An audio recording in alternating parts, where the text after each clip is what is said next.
하나님의 말씀은 창세기 24장 10절로 21절 말씀입니다. 창세기 24장 10절로 21절 말씀 보겠습니다.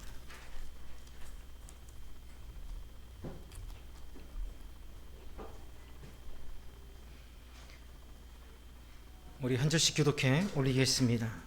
10절부터 말씀에 유의하면서 교독합니다.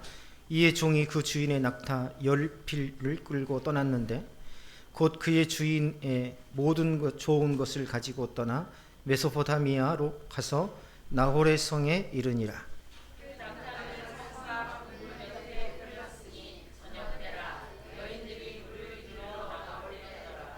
그가 이르되 우리 주인 아브라함의 하나님 여호와여, 원하건대 오늘 나에게 순조롭게 만나게 하사 내 주인 아브라함에게 은혜를 베푸시옵소서.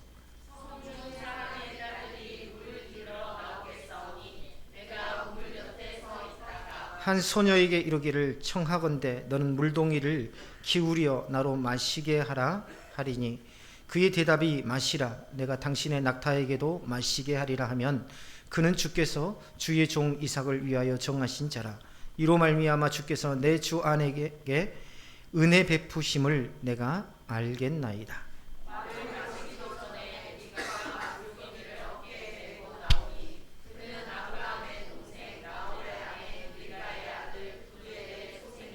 그 소녀는 보기에 심히 아름답고 지금까지 남자가 가까이 하지 아니한 처녀라. 그가 우물로 내려가서 물을 그 물동이에 채워 가지고 올라오는지라.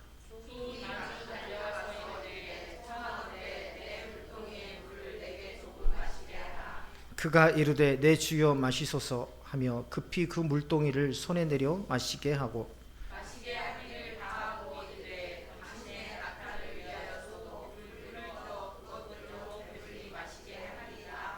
함께 읽습니다. 급히 물동이에 물을 그 위에 붓고 다시 기르려고 우물로 달려가서 모든 낙타를 위하여 깃는지라.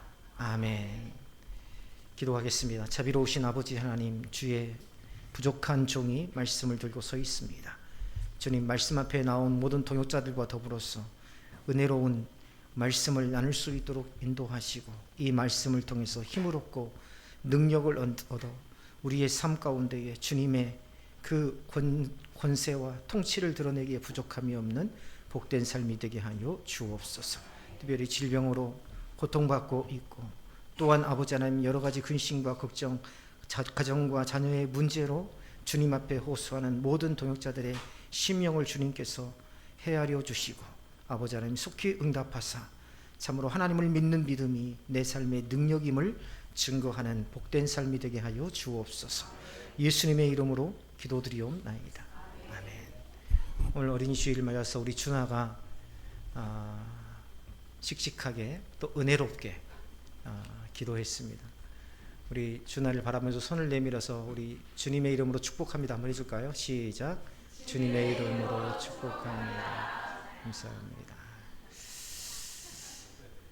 오늘 성경은 우리가 잘 알고 있는 내용입니다. 오늘 본문을 보면 이삭의 배우자를 찾기 위해서 아브라함이 자신의 종을 자신의 고향이 있는 메소포타미아의 나홀의 성으로 보내고 그 나홀의 성에 도착한 이후의 이야기가 기록되어 있습니다. 아브라함의 종은 이삭의 아내를 찾기 위해서 나홀의 성 우물 곁에 이르러서 하나님 앞에 기도하죠. 그리고 자신에게 물을 달라 할 때 낙타에게 물을 달라고 말하지 않아도 낙타에게 물을 주는 여인이 하나님께서 바로 이삭을, 나의 종 아브라함의 아들 이삭을 위해 준비된 사람이라 이렇게 알겠다고 하나님 앞에 기도합니다. 그때 리브가가 와서 종에게 물을 주고 낙타에게도 자발적으로 물을 길러줍니다. 우리가 우물이라고 하면 옛날에 우리 우물 정도로만 생각하는데요, 사실 팔레스타인 지역의 우물은 밑으로 나선형으로 계속 나선형 계단을 타고 20m를 내려가야 물을 기를 수 있는 구조로 되어 있어요. 그래서 20m를 나선형 구도로 계속 빙빙 돌면서 내려갔다가 그 깊은 곳에 내려가서 물을 깃고 물동이를 머리에 얹고 나서 또 올라와야 되는 그런 구조로 되어 있습니다. 그래서 한번 오르락 내리락 하는 것은 여간 수고스럽지 않는 일이지요. 그런데 낙타에게도 물을 주겠다. 자, 아브라함의 종은 낙타 10필과 주인의 모든 것을 가지고 길을 떠납니다. 아직 누가 이삭의 아내가 될지 알지 못하는 상황이지만 그는 이미 준비된 마음으로 나가죠. 앞으로의 일을 알 수 없지만 그러나 준비된 믿음으로 나가고 있습니다. 주인을 섬기는 중요한 자세죠. 그리고 아브라함의 종은 목적지에 도착해서 우물 곁에 서게 됩니다. 그리고 굉장히 중요한 기도를 하죠. 나로 마시게 하라 할 때에 물을 주고 낙타에게도 마시게 하겠다 하는 그 여인을 주께서 정하신 자로 알게 하옵소서. 자, 이 기도는 하나님의 뜻을 분별하고자 하는 간절한 마음이 담긴 종의 기도입니다. 여기에서 은혜를 베풀다라는 것은 우리가 잘 아는 것처럼 헤세드입니다. 언약적인 사랑, 감정적인 사랑이 아니에요. 감정이 바뀌면 언제든지 사랑을 철회할 수 있는 그런 사랑이 아니라 어떤 상황 속에서도 하나님께서 약속하셨기 때문에 끝까지 그 약속, 그 사랑을 일방적으로 부어주시는 그 사랑이 바로 헤세드, 하나님의 언약적인 사랑입니다. 그러니까 지금 아브라함의 종은 하나님을 시험하고 있는 것이 아니라 이 모든 길에 하나님의 선하신 뜻이 있다는 것을 믿고 있는 겁니다. 그 뜻이 이루어져 가는 길에 자신이 주인의 명령을 확실히 감당할 수 있도록 하나님께서 약속하신 길로 인도해 달라는 것이죠. 하나님의 뜻을 구한다는 것은 기준을 바꾸는 것입니다. 하나님의 뜻을 구한다는 것은 하나님 내게 가르쳐 주세요라고 하는 의미가 아니라 내 기준을 바꾸는 거예요. 무엇으로? 하나님의 말씀으로 내 기준을 바꾸는 것입니다. 판단의 기준이 나의 유익이나 편의를 기준으로 판단하지 않는다는 것입니다. 하나님의 성품에 합당한지를 묻는 것입니다. 종은 단순히 아름다운 여인을 찾지 않고 있어요. 그는 섬김의 마음을 가진 여인을 찾습니다. 왜냐하면 믿음의 가정은 외적인 조건이 아니라 하나님을 닮은 성품 위에서 세워지기 때문입니다. 기도가 끝나기도 전에 리브가가 등장합니다.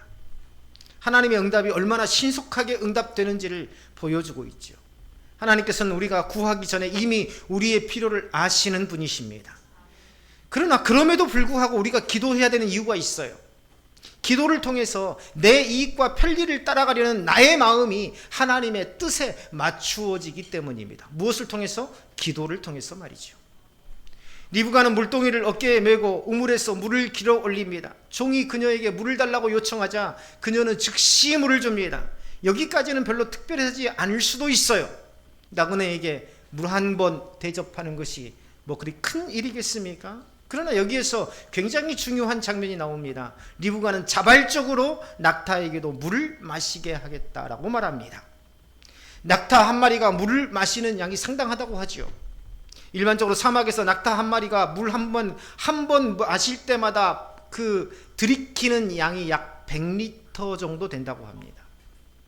그러니까 10필의 낙타라면 그녀는 수십 번 우물 아래로 내려갔다 올라왔다를 반복해야 했을 것입니다. 이건 친절의 차원이 아니라 희생의 차원이에요. 아무도 시키지 않고 보상도 약속되지 않았지만 리브가는 기꺼이 수고를 감당합니다. 이것은요 바로 오늘 설교 제목인 백합보다 더한 섬김입니다. 백합은 아름다움의 상징이죠. 그 섬김 자체가 아름다운 거예요.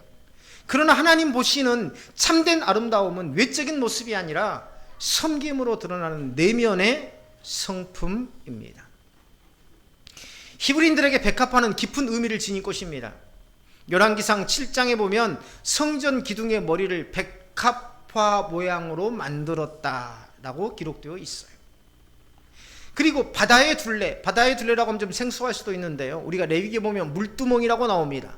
그 물두멍 위쪽으로 모두 둥그렇게 백합화가 새겨져 있습니다.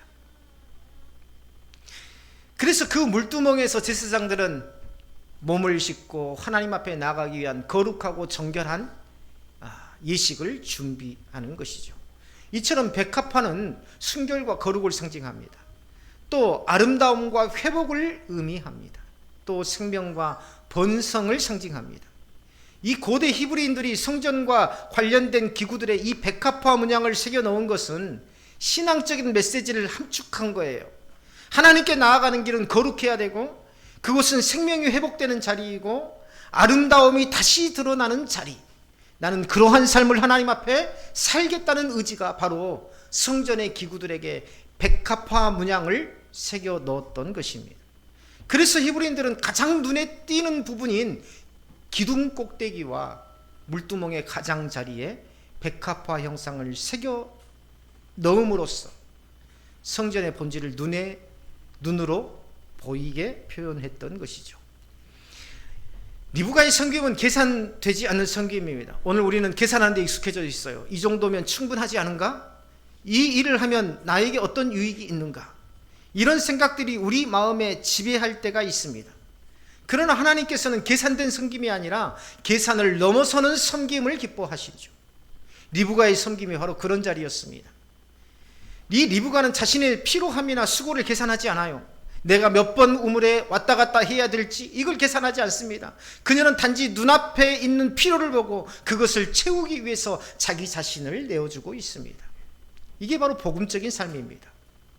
복음적인 삶이 뭔가를 생각해 보았어요. 목회자인 저도 복음적인 삶을 살려고 노력하지만 정작 복음적인 삶에 대해서는 별로 정의해 본 적이 없었던 것 같아요. 솔직히 복음이라는 것은 새신자 교육을 받을 때나 전도할 때 외에는 특별히 나에게 와 닿은 적이 별로 없습니다. 하지만 복음은 전인격적인, 다시 말해서 내 삶 전체를 지탱하는 근원이 되고 있다는 것이죠. 왜냐하면 복음은 하나님의 희생의 결과물이기 때문입니다. 하나님께서 독생자를 희생하셔서 대속제물이 되시고 그로 인해서 내 존재가 새롭게 정의되었기 때문이에요. 그래서 복음적인 삶이라는 것은 하나님의 것으로 사는 삶이라는 이 평면적인 정의를 넘어서 하나님의 희생적인 그 사랑을 전하며 사는 것입니다.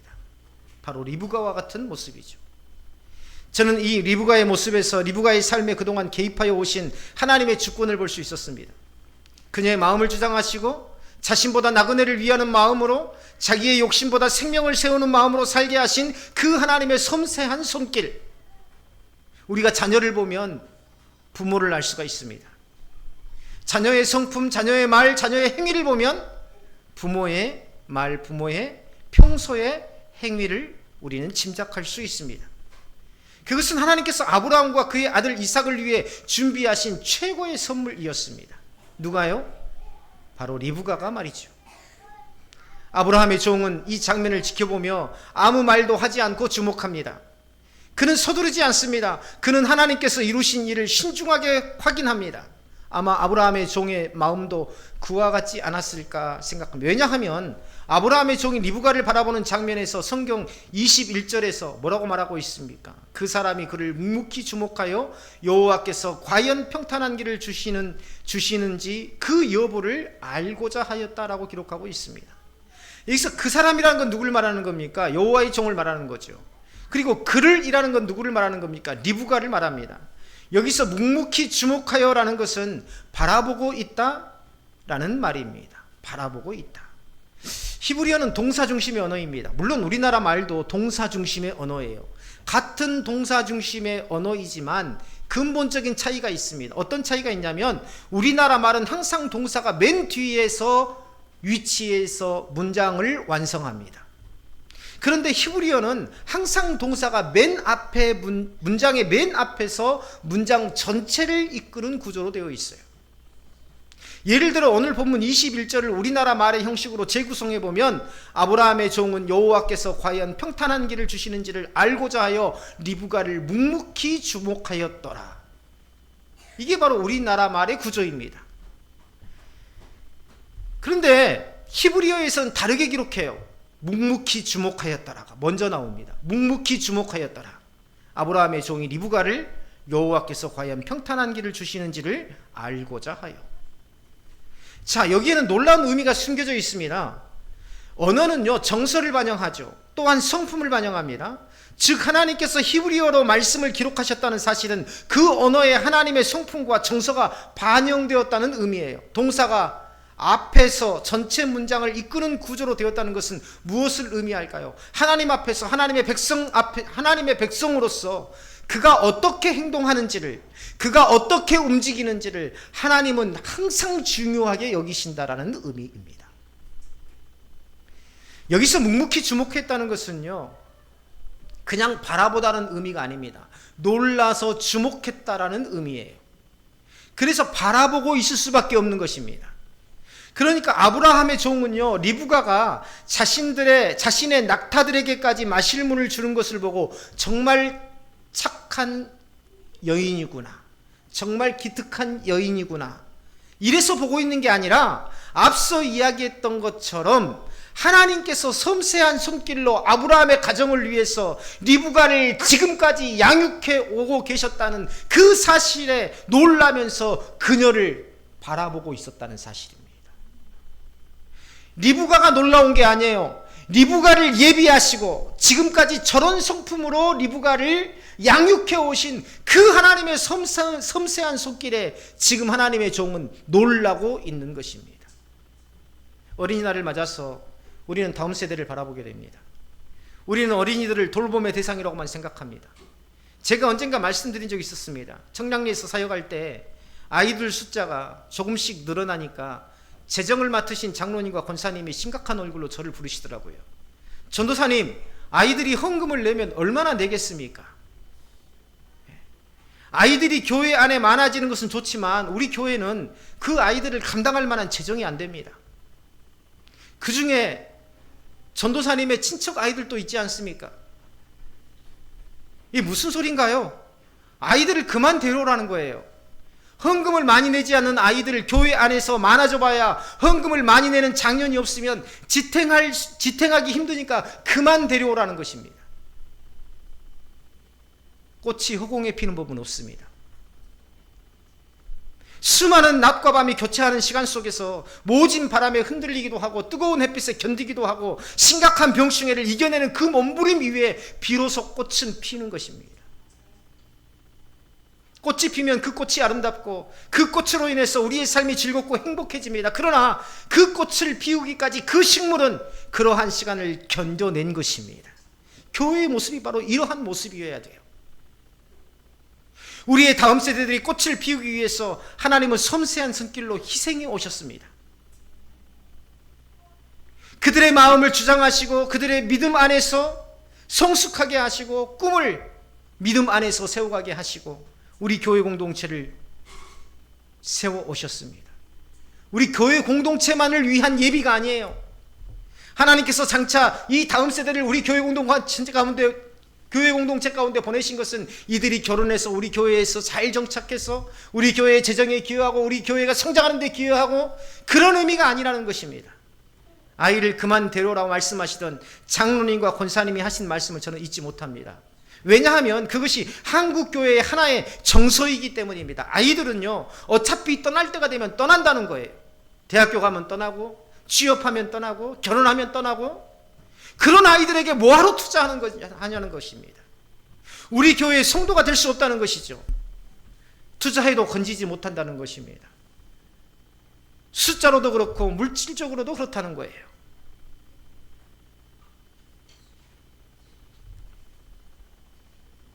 저는 남양주에서 사역할 때 작년 2,000명이 넘는 교회에서 사역했습니다. 1년이면 수십억입니다. 예산이. 당시 제가 초등부와 중등부를 맡고 있었는데 초등부가 몇 명이냐면 제가 30명일 때 초등부를 맡아서 80명까지 되었어요. 30명일 때 1년 예산이 얼마였냐면 400만 원이었습니다. 1년 예산이. 근데 80명이어도 여전히 400만 원입니다. 재정을 늘려주십시오 했더니 뭐라고 하냐면 성도들한테 후원을 받으라는 거예요.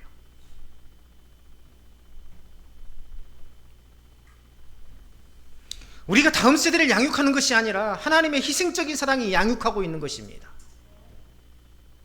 우리는 인큐베이터와 같이 양의 우리와 같이 잠시 연약함을 위해 맡겨두신 도구로 쓰임받고 있을 뿐입니다. 우리는 그 소명을 다해야 돼요. 이 아이들이 장차 교회와 하나님의 나라와 인류를 위해 백합화 같은 하나님의 기쁨과 행복을 모든 사람들에게 전하는 삶으로 세워져야 할 것이기 때문입니다. 여호와 이레, 우리가 자주 이야기하는 것이죠. 여호와 이레. 주님 내 길 예비하시니. 사실 그 찬양 자체가 틀린 겁니다. 내 길을 예비하신 게 아니에요. 여호와 이레의 본뜻은 내 길을 예비하시고 준비하신다는 그 뜻이 아닙니다. 독자 이삭을 드리라는 하나님의 명령 앞에 아브라함은 캄캄합니다. 그런데 독자 이삭은 하나님께서 약속하신 약속의 아들이에요. 어떤 약속을 주셨습니까? 이 아들을 통해서 내가 번성과 이 땅의 모든 민족을 이루리라고 약속하신 그 약속을 주신 아들입니다. 여기에서 충돌이 일어나는 거죠. 하나님께서 독자 이삭을 통한 번성을 약속하셨는데 이제 와서 그 아들을 번제로 드리라는 것입니다. 답답할 노릇이죠. 그럼 왜 약속을 하신 것입니까? 이삭을 통해 번성을 약속하셨으면 그 이삭이 병들지 않고 건강하게 살 수 있도록 보호해 주는 것이 하나님의 뜻 아닌가요? 그런데 여기에서 신앙적인 충돌이 일어납니다. 그 아이를 번제로 드리라. 그런데 아브라함이 순종합니다. 어떻게 자신의 아들을 번제로 드리라는 이 말씀에 순종할 수 있을까요? 이건 말도 안 되는 일이죠. 하나님은 그런 하나님이신가요? 자기 백성의 일방적이고 무조건적인 지속적인 희생을 요구하시는 분이 바로 하나님이신가요? 그런데요, 히브리서에는 놀라운 기록을 남기고 있습니다. 히브리서 11장 9절에 보면 뭐라고 기록되어 있는 거 아니? 그가 하나님이 능히 이삭을 죽은 자 가운데에서 다시 살리실 줄로 생각한지라. 비유컨대 그를 죽은 자 가운데서 도로 받은 것이니라. 놀랍죠? 첫째, 히브리서는 부활신앙이 예수님 이후로 생겨난 교범적인 교리가 아니라 아브라함을 부르실 때부터 하나님 안에는 이미 부활신앙이 존재하고 있다는 것을 히브리서 11장 19절에서 이야기하고 있고, 그 부활신앙을 아브라함 또한 가졌다는 것을 증거하고 있습니다. 아브라함이 순종할 수 있었던 것은 하나님의 약속을 붙잡은 거예요. 내가 너로 인하여 큰 민족을 이루리라. 두 번째, 이 약속에 대해서 신실하신 하나님을 신뢰한 것입니다. 히브리서에 기록된 대로 하나님께서 아들 이삭을 다시 살리실 것을 확신했던 것입니다. 그런데 더 놀라운 반전이 있습니다. 이삭을 묻고 칼을 들었을 때 하나님께서 급히 아브라함을 부르시고 중지를 시키시죠. 순양이 뒤에 예비되어 있다는 것을 그리고 말씀하십니다. 이게 바로 여호와 이레예요. 순양의 준비됨이 바로 여호와 이레입니다. 그리고 아브라함은 그걸 고백하죠. 여호와 이레. 이 여호와 이레를 우리는 지금까지 나를 위해 뭔가를 준비해 주신 하나님의 예비하심으로 알고 있었습니다. 내게 뭔가가 뜻하지 않는 즐거움이나 유익이 생기면 여호와 이레라고 우리는 즐거워했지 않습니까? 그런데 이 여호와 이레의 본래의 뜻은 뭐냐면 나의 길을 예비하시는 하나님이라는 그 뜻이 아닙니다. 본래의 뜻은 하나님께서 자기 희생을 예비하시다라는 뜻이에요. 놀랍지 않습니까? 우리는 지금까지 신앙생활하면서요, 내가 희생해야 된다, 나의 희생을 통해서 교회가 세워진다. 그런데 그 반대예요. 교회의 본질인 우리의 삶을 하나님께서 희생하시면서 세워오고 계셨던 것입니다. 이게 바로 여호와 이레의 본질이에요. 나의 즐거움을 위해, 뭔가 나의 이익을 위해서 예비하신 것이 아니라 여호와 이레라는 말씀 속에는 사랑하는 자녀를 위해서 자신을 기꺼이 희생하기 위해 자신의 죽음까지도 준비하신 하나님의 지극한 사랑이 담겨져 있었던 것입니다. 지금 우리는 여호와 이레라는 그 하나님의 희생적인 결과를 마주하고 있습니다. 그 결과가 바로 우리와 함께하고 있는 다음 세대 아이들입니다.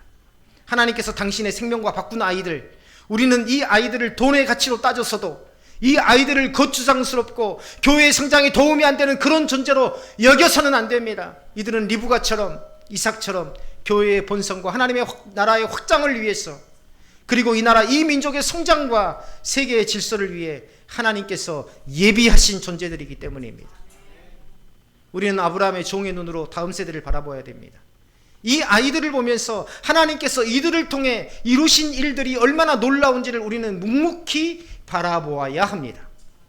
묵묵히 바라보다라는 표현이 뭐라고 그랬습니까? 하나님의 하신 일이 놀라워서 그저 멍하니 바라볼 수밖에 없었다. 얼마나 놀랍습니까? 주일 오전 9시에 와요, 아이들. 주일 오후 3시가 넘어서야 집으로 돌아갑니다. 단 한 번도 억지로 하지 않고 모두가 자발적으로 예배에 참여하고 사역에 참여합니다. 마치 성전의 기둥 위에 새겨져 있는 물두멍 그릇의 둘레에 새겨져 있는 백합화의 모양처럼 이 아이들의 아름다운 모습이 우리 공동체에 새겨져 있다는 것이 늘 자랑스럽습니다. 다음 세대 중에서도 민호와 같은 경우에도 가장 늦게 온 아이죠. 다른 아이들은 다 찬양팀으로 서고 연습하는데 혼자 몇 주 동안 혼자 앉아가지고 견디는 그 모습을 보면서 한참 질풍노도의 시기에 반항적인 삶을 살아도 전혀 이상하지 않을 나이, 바로 이 나이가 우리 아이들의 모습 아닙니까? 혜성이도 그렇고 민호도 그렇고 우리 희수도 그렇고 정민이도 그렇고 우리 가원이, 라원이, 민영이도 그렇고 모든 아이들이 다 그런 시기 아닙니까? 그런데 그보다 훨씬 어린 요셉이가 오면 민호가 자리를 안내해주고 성경을 가져다 펴주고 주보를 펼쳐서 보여주고 다독거리는 그런 모습. 이 섬김이 누가 가르친 겁니까? 우리 모든 다음 세대들이 얼마나 공부하느라 힘이 듭니까? 지난주가 시험기간이었죠. 마치 인생의 공부가 아니면 죽음이라는 마음으로 공부에 매달려야만 하는 것이 바로 우리나라 아이들의 현실 아닙니까? 그런 아이들이 이곳에 오랫동안 머물며 예배하고 찬송하고 드럼과 피아노로 사역을 감당하면서 자신의 삶을 하나님께 드리고 있습니다. 꽃보다 아름다운 것이 있다면 바로 이 모습이 아닐까요? 저는 왜 백합화를 성전 기둥 위쪽에 그리고 물두멍에 둘러에 새겨 놓는지를 묵상해 보았습니다. 그리고 다음 세대들의 모습이 떠올랐습니다. 이들은요, 제가 돌봐야 될 대상이 아니에요. 이 아이들은 제가 돌봐야 될, 우리들이 돌봐야 될 대상이 아닙니다. 전 목사니까. 엄마 나 교회 가기 싫어요. 이놈아, 내가 목사인데 내가 교회 안 가면 어떡하니? 하는 그런 유머가 있지 않습니까? 저는 싫든 좋든 교회 공동체의 목사로서 책임을 다해야 합니다. 그래서 우리 아이들은요, 저의 성김보다 더 아름답고 순결하다는 생각이 항상 드는 거예요. 이 아이들은 그런 책임감에도, 그런 직분에도 자유로울 수 있는 아이들입니다. 그때마다 아이들을 섬세한 손길로 인도하신 하나님을 올려다보게 됩니다. 그리고 제사장이 물두멍에 손을 씻는 것처럼 이들의 섬김을 보며 내 마음속에 부정함을 뉘우치고 씻게 됩니다. 우리 교회 공동체는 이 어린 생명들의 삶 속에서 하나님께서 새겨놓으신 백합의 흔적을 소중히 여겨야 됩니다. 그들의 마음에 새겨지는 섬김과 사랑은 이 아이들만의 성품이 아니에요. 장차 하나님께서 본성과 복음의 충만을 위해 예비하신 우리 미래의 선물이기 때문입니다. 우리는 종종 큰 일을 감당해야 하나님 앞에 쓰임받는다고 생각합니다. 특히 현대교회에서는 더더욱 그래요. 그러나 오늘 본문은 작은 섬김이 얼마나 큰 하나님의 계획 속에 사용되는지를 보여줍니다. 한 여인의 물 한 그릇이 하나님의 언약을 이어가는 통로가 되고 있어요. 이삭과 리브가의 만남은 단순한 결혼이 아니라 예수 그리스도로 이어지는 구속사의 한 부분을 이루지 않습니까? 우리 다음 세대들도 이 작은 교회에서의 섬김이 무슨 유익이 있지 않을까, 무슨 유익이 있을까 생각하지 않았으면 좋겠어요. 이보다 더 큰 교회에 가서 내가 사역을 하고 섬김을 한다면 나에게 더 좋은 기회가 오지 않을까, 이런 생각하지 않았으면 좋겠습니다. 하나님께서 주신 자리가 가장 큰 자리입니다. 그 자리에서부터 하나님의 역사가 시작됩니다. 요즘 사무엘상을 묵상하면서 우리 다음 세대 친구들도 배웠을 거예요.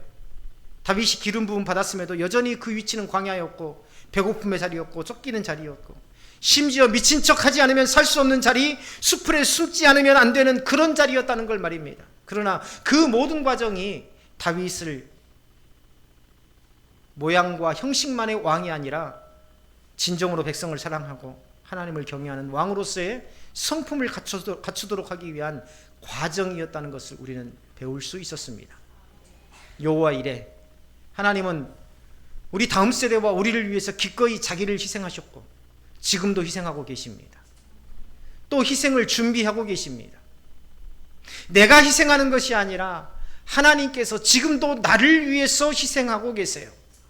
구원은 과거에 이미 이루신 일이고 장차 하나님의 나라를 예비하신 것이나 구원은 지금도 우리 모든 삶을 헤쳐나가는 능력이 되듯이 나를 향한 하나님의 희생, 그 여호와 이레의 은혜가 여전히 계속되고 있음을 믿고 힘있게 삶을 살아내시고 어떤 상황 속에서도 우리 다음 세대를 믿음으로 잘 양육할 수 있도록, 하나님께서 양육해 가실 수 있도록 우리가 넉넉히 쓰임받는 교회가 되기를, 또 우리의 삶이 되기를 주님의 이름으로 축원합니다. 우리 다 같이 가슴에 손을 얹고 기도합니다. 하나님, 우리가 다음 세대를 세워가는 참된 헌신을 감당하는 교회 되게 하여 주옵소서. 나의 삶에 나를 세우시기 위해서, 나를 위해서 희생하신 그 주님의 은혜와 사랑을 따라 나도 하나님의 성품을 따라 그러한 헌신을 감당하게 하여 주옵소서. 우리 다 같이 주님 앞에 기도하겠습니다.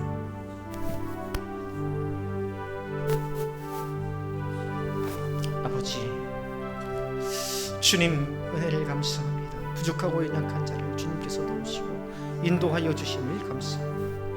우리에게 주시는 그 주님의 크신 사랑과 은혜를 우리께서 함께 하시고 그 성령의 인도하심을 주님 인도하여 주옵소서. 주님 도와주옵소서. 주님 인도하여 주옵소서. 주님 은혜를 감사합니다. 우리를 위해서 희생하신 그 주님의 섬세한 손길, 아버지 하나님, 참으로 자기 희생을 예비하셔서 우리의 나아갈 길을 닦으시는 그 하나님이심을 깨달았습니다. 주님 감사합니다. 주님, 이 은혜가 우리 공동체 가운데 가득하다는 것을 깨달았습니다. 주님, 우리 또한 그러한 하나님의 희생적인 사랑을 본받아 다음 세대를 준비하고 다음 세대의 길을 예비하는 아버지 하나님, 그 사역에 넉넉히 쓰임받게 하여 주옵소서. 예수님의 이름으로 기도드리옵나이다.